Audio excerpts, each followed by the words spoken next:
একটা সিন্ডিকেট যে তৈরি হয় বা নিত্যপণ্য দ্রব্য নিয়ে, এই সিন্ডিকেটটা যেন দাঁড়াতে না পারে, সিন্ডিকেটটা চাই যে গভর্নমেন্ট নির্মূল করুক এই গভর্নমেন্ট। ওইসব গতানুগতিক বাজেটের চেয়ে একটু বেশি ভালো বাজেট, জনকল্যাণমুখী বাজেট আশা করে। আমাদের জন্য জিনিসপত্রের দাম যদি একটু কম থাকে। আমরা চাচ্ছি যে সাধারণ মানুষ, নিম্নবিত্ত, নিম্ন মধ্যবিত্ত শ্রেণীর জন্য যেন বাজেটটা সহায়ক হয়।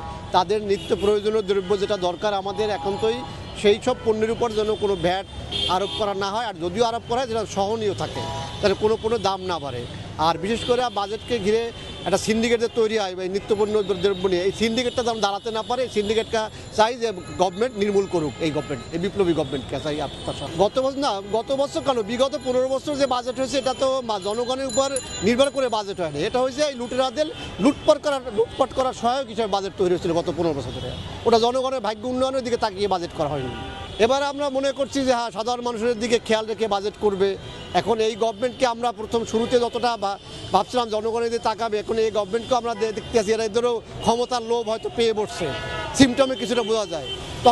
যখনই আপনার ক্ষমতার লোভ পেয়ে বসবে, তখনই সাধারণ জনগণের ভাগ্যের দিকে তাকাতে পারে না, তখন তাদের চেয়ারকে গদিকে ঠিক রাখার জন্য তাদের উপর ভিত্তি করে বাজেট করে। তা আশা করবো যেন গভর্নমেন্ট এই কাজটি অতীতের গভর্নমেন্টের মতো না করে।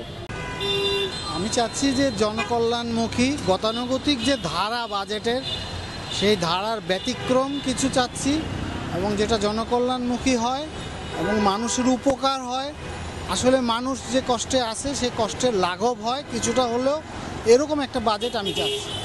পার্থক্য, গতবার তো বাজেট হয়েছিল রাজনৈতিক একটা লক্ষ্যকে সামনে রেখে, এবং সেই সরকার একটা তাদের রাজনৈতিক বাস্তবায়নের জন্য তাদের একটা পলিটিক্যাল বাজেট ছিল। তো এখন যেহেতু একটা ইন্টারিম গভর্নমেন্ট এবং অন্তর্বর্তীকালীন সরকার, এই সরকারের কাছ থেকে মানুষ ওইসব গতানুগতিক বাজেটের চেয়ে একটু বেশি ভালো বাজেট, জনকল্যাণমুখী বাজেট আশা করে।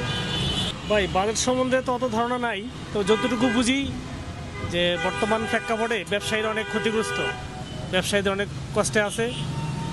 এমন বাজেট করা উচিত যাতে ব্যবসায়ীদের ভালো হয়, সুবিধা হয়।